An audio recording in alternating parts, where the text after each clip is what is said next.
ఇప్పుడు no cost cough syrup తో 60 రూపాయల విలువ గల ఇన్హేలర్ పూర్తిగా ఉచితం. దెబ్బకి దగ్గు జలుబు మాయం. ఏపీ మాజీ మంత్రి జోగి రమేష్ ను ఎక్సైజ్ పోలీసులు అదుపులోకి తీసుకున్నారు. నకిలీ మద్యం కేసులో ఆయన అరెస్ట్ చేయడం జరిగింది. ఈ కేసుకు సంబంధించి పూర్తి అప్డేట్స్ మా ప్రతినిధి శ్రీకాంత్ అందిస్తారు. శ్రీకాంత్, ప్రస్తుతం ఆయన్ని అరెస్ట్ చేసి ఆయనతో పాటు మరొక ఇద్దరిని కూడా అరెస్ట్ చేసి సిట్ కార్యాలయానికి తరలిస్తున్నట్టుగా తెలుస్తోంది. ఆయన్ని ఏ18 గా చేర్చబోతున్నారా? తర్వాతి కాన్సిక్వెన్సెస్ ఎలా ఉండే అవకాశం ఉంది కేసులో? నకిలీ మద్యం తయారీ కేసుకు సంబంధించి మాజీ మంత్రి జోగి రమేష్ని కొద్దిసేపటి క్రితం అధికారులు అరెస్ట్ చేశారు. ప్రస్తుతం మనం ఉన్నటువంటి Vijayawada excise police station, east excise police స్టేషన్లోనే ప్రస్తుతం జోగి రమేష్ని, ఆయన సోదరుడు జోగి రాము, అదేవిధంగా జోగి రమేష్ ప్రధాన అనుచరుడుగా ఉన్నటువంటి ఆరేపల్లి రాము, ముగ్గురిని కూడా ఇక్కడికే తీసుకొచ్చి ఎక్సైజ్ అధికారులు విచారిస్తున్నారు. ఈ కేసుకు సంబంధించి ఇప్పటివరకు 17 మంది నిందితులుగా ఉన్నారు.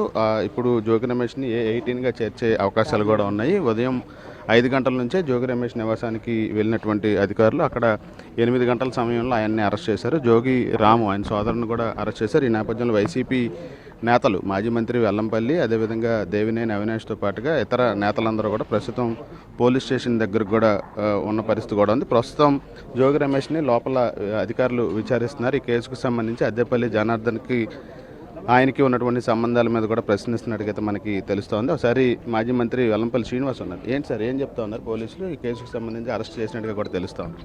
సార్, ఏమాత్రం కూడా సమాచారం ఇవ్వట్లేదు. ఎక్కడ తీసుకెళ్తారో కూడా చెప్పిన పరిస్థితి లేదు.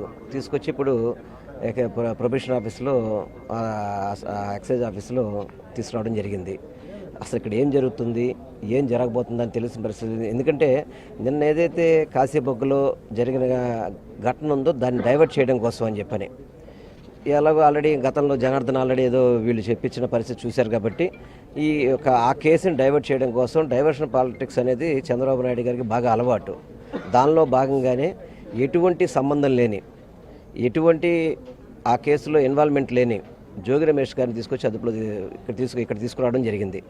మరి గతంలో ఆల్రెడీ జయచంద్రారెడ్డి అని చెప్పని ఆల్రెడీ అతను ఎమ్మెల్యేగా కంటెస్ట్ చేశాడు. ఆ బీఫామ్ ఇచ్చినప్పుడు కూడా జనార్దన్ పక్కనే ఉన్నాడు. అతను ఆల్రెడీ జయచంద్రారెడ్డి కూడా లెక్కర్లో ఆల్రెడీ అతను మామూలుగా ఎఫిడవిట్లో కూడా అన్ని వేయడం కూడా జరిగింది. కానీ వాళ్ళని ఎవరిని కూడా ఎంక్వైరీ చేసిన పరిస్థితి లేదు. సంబంధం లేని వ్యక్తిని, ముఖ్యంగా మా పార్టీలో బీసీ నాయకుడు, పార్టీ గలం విప్పే నాయకుడు, అటువంటి వ్యక్తిని గొంతు నొక్కాలని చెప్పని ఈ కూటమి ప్రభుత్వం చేస్తున్న కుట్ర తప్ప దీంట్లో ఎటువంటి నీతి నిజాయితీ లేదు. ఎందుకంటే దాదాపు ప్రభుత్వం ఏర్పడి 18 నెలలు ఆడుతుంటే 18 నెలల్లో ఒక అపోజిషన్ లీడరు కల్తీ మద్యం చేస్తుంటే చూస్తూ కూర్చుంటారు వీళ్ళు.